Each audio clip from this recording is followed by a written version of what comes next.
Investment Podcast program. And so far, it's just me and Cezanne. We're expecting Dirk to be on here in a few minutes, and John. Randy will not be able to be here today, and Joni should be here. But for some reason, they've not checked in yet. So Cezanne, I'll have to carry the show. Not a whole lot going on that's really interesting. Just one thing that I think is kind of unusual. The EU and this big commission they have over there that's been probing these security leaks, big companies like Facebook and others, and they've finally come up with a conclusion on Facebook. They haven't finalized it yet, but get this. They've got 50 million accounts that have been compromised, Facebook accounts, 50 million. And they're trying to decide now, Facebook has to pay each one of those 50 million, $6,000 or $8,000. And that's going to be one heck of a fine. Should be pretty much decided within the next week or so. That's a lot of money, a lot of people. I don't know how that ever. It seems like it's going to cost them as much just to collect the money as do anything else. Cezanne got a nice note from John if we can get him on here, and he's back from his big air show, and Yes. His letter will be in the client email section in the Cal report this weekend. But his returns, he did one macro moment and one momentum trade, and his momentum trade lasted 4 days, but he made 40.82%, 40.82%, huge, and his macro moment was 57 seconds. Long trade. And his total return on that, excuse me, was 49.29%. Huge. Wow. 49.29%. Excuse me. So his letter will be in the Cal report, and also got a late one from Marion a while ago. These are both micro moment trades, and both of them are QQQ, and they were today. She did 4.1% on one, 3.8% on the other. She said she just wanted to say, ladies were absolutely amazing Monday on the all-day seminar. I learned something every time. Thank you for your patience, consistency, and encouragement. John had also mentioned in his something that you, Cezanne, and Joni, we've been talking about for the last several weeks. He said, I'll just read this paragraph. He says, it's difficult to watch all the record market activity, but be so limited in successful trades opportunities recently. However, that is why we have spent so much time analyzing the CSE procedures and rules, applying a measure of discipline, and acting on the charts for successful returns. Thanks, Joseph and ladies, for pointing things out regularly and consistently to allow us mere mortals to achieve some measure of success. Of course, that's what you and Joni, I guess you ran into that again today. Hey, Joni. Well, I know y'all didn't do a trade today, so just the opportunities just weren't there. Well, there actually was one for the Qs. I did two preps. So the first prep I entered and it flew right by me because it was just such a downward moving cycle and it was moving really fast. So yeah, there were two attempts today, but we just weren't able to get in the trade. They were just moving too fast. Well, that's okay. Y'all still up, like I say, through the end of August, which has been through the first 8 months, 125% or something like that. Certainly nothing to sniff at. So that's good. That's good. So did your weather finally get okay over there, Joni? Yes. Now it's like summer. So, yeah. 90 degrees outside. Everybody's got pumpkins on their porch, but they're all just going to deflate and just rot because it's so hot. Yeah. I was telling, I don't know if you got on early enough, but Dirk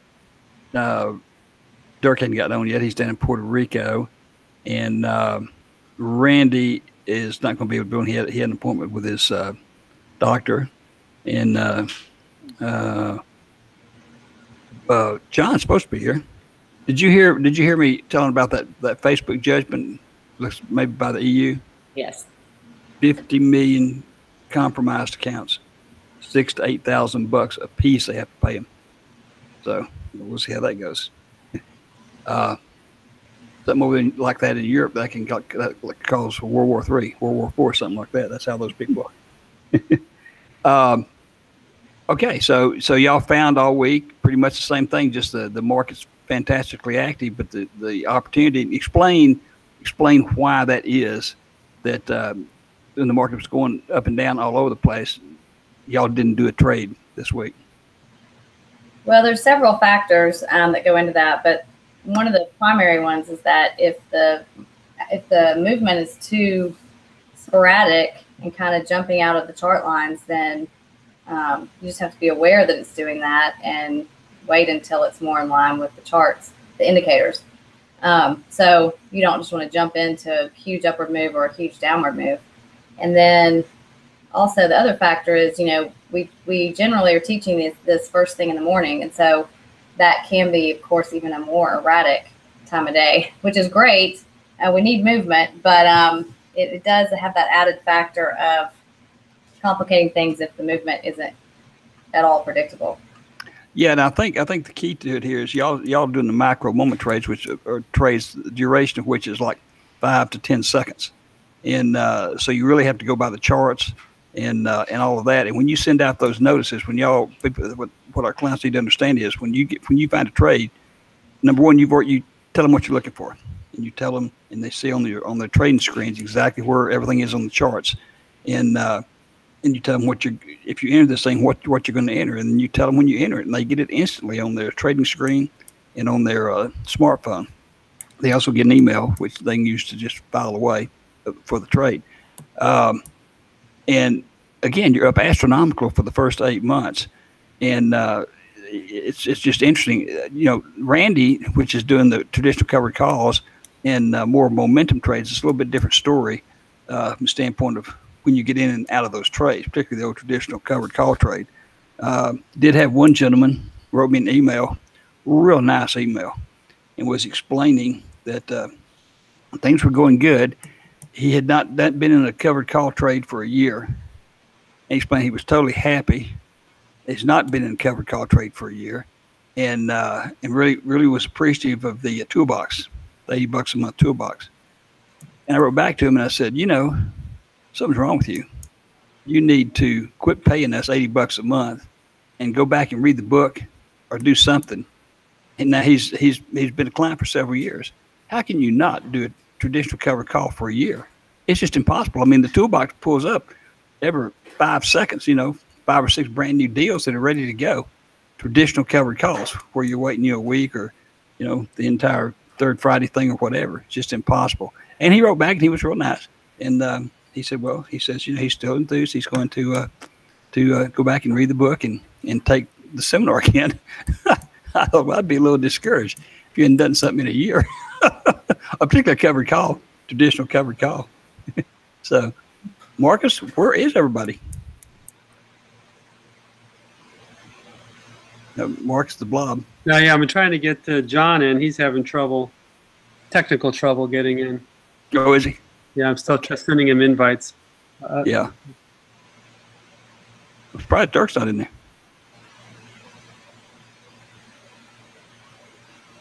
We have some advanced news I wanted Dirk to put out. He just found out yesterday, but if you remember, we've been talking about this revolutionary improvement in all our charting and such coming up in probably the end of November, 1st December. Well, that's been moved up a month. You got news from our charting people that it looks like it's ready to start testing. And so that's going to be a huge improvement. I mean, what we have is excellent, but like we talked about it last podcast, it's so complicated with all these different feeds you get in and keeping all that stuff. You got different servers and just keeping all that stuff updating. They're constantly changing things that we've got a new way of doing it. That's just going to be fantastic. And so that's good. That's good news. And Dirk knows more about it, but he's not on here right now. And he's down in Puerto Rico. And so if there's anything else here. I only had the 2 emails. Marion tried to get in last Thursday and couldn't do it. But so anything else you guys want to talk about? Well, we had a great full-length webinar or seminar on Monday. Yeah, tell us about it. How'd it go? So we had a lot of new people on and a lot of returning clients as well, of course. And we were live in the market all day. We talked at length about, it's kind of explained the charting system that we use and the indicators and how they work to help us identify when an equity is in exhaustion and before it hits upward or downward momentum. And so we had a full house and we took questions and we were live throughout the entire market day. So don't y'all during that seminar, don't y'all get into some deals that they're not real deals, but these particular ones that you're getting into are ones that you go into when you shouldn't be going into it to show how to get out of it? Don't y'all do some of that? We talk about, we talked through some this past seminar. We didn't do any actual trades that way, but we did talk through a scenario. We would have the indicators in place, and then we would, or our lines in place with the indicators, and talk through if we were to enter, X position right now, then if this indicator crossed this line, then we would exit or, protect our profit at this other point. So we could talk through those very well because the market is actually open and moving. Yeah. Okay. And then when y'all do your service, your normal service, so you're using real money, real trades, and people can just see everything you're doing. That's what's good about that service. As the ones Randy does, his traditional recovery calls, all those mirrored of off breeds from recovery call, and Keith also. Correct. Yep. So Keith's traveling today also, I think. I was hoping John could get in, kind of tell us how it's in this letter, but I don't have to read it, about his plane venture, and he's doing good. I noticed that the Goat Boys, CNBC Goat Boys, which are always doing the options, you really should watch that. I call them Goat Boys because they look like two goats. They have little goatees, and their hair's back, and they look sort of like goats. So I've renamed them the Goat Boys, and they're always coming up with, okay, this stock is going to go up, so we bought this option way out there. Total, absolute, incredible speculation stuff. And so I don't know. Goats, as far as I'm concerned, have never been good investors. So, well, okay. I'm surprised. I don't know what happened to Dirk. I mean, he might have been captured down there, I think he doesn't have internet. Well, no, he's got internet and he's got his hotspot. Internet goes out sometimes. Usually when I'm doing the seminar from down there, I'm doing it on the hotspot just in case, because sometimes electricity will go off, and of course the Wi-Fi stuff is powered by the electricity, so I'll just go ahead and do it. And I'm doing it on my laptop, so I don't have my laptop plugged in, so there's no way it's going to go off.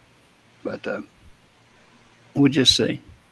Well, I guess we'll just sort of call it a short day, I brought everybody up to date on your seminar, and if you want to find out more about what CSE and Joni and all our other people do, go to our website. I just check in real quick, Joe. Do we have a caller on right now? You have one on? I thought so. I'm trying to see. Well, let me turn off the mute. No, okay. I think we have somebody on there. Okay. 1 second. How about now? Do we have a caller? Can you hear me, Dirk? It's John. There you go. Chicago. Yeah, Hey, John, you've reduced yourself to calling in now? I don't know what's going on. I upgraded my laptop early last night, and I called. I can only recommend not doing it before a podcast. Recognize any passcodes or allow me to get in on Hangouts. So here I am on the voice. When we first started, well, number one, Randy had a doctor's thing today, and Keith is traveling, and I don't know what's happened to Dirk, but CSE and Joni here, and you're here. Oh, great. We got your letter, and I read your returns, just outstanding, fantastic returns. I'm really glad you mentioned in the letter, besides what you did with the air show, but also that it's so difficult to get a good deal going right now, which is depressing because the market's so going up so much and all over the place. And I was pointing out again, it's you just follow the rules, and you're up astronomical for the year. CSE and Joni's up astronomical. Keith's up. Everybody's up. It's just sometimes you don't do a deal. You don't go out chasing deals to do one.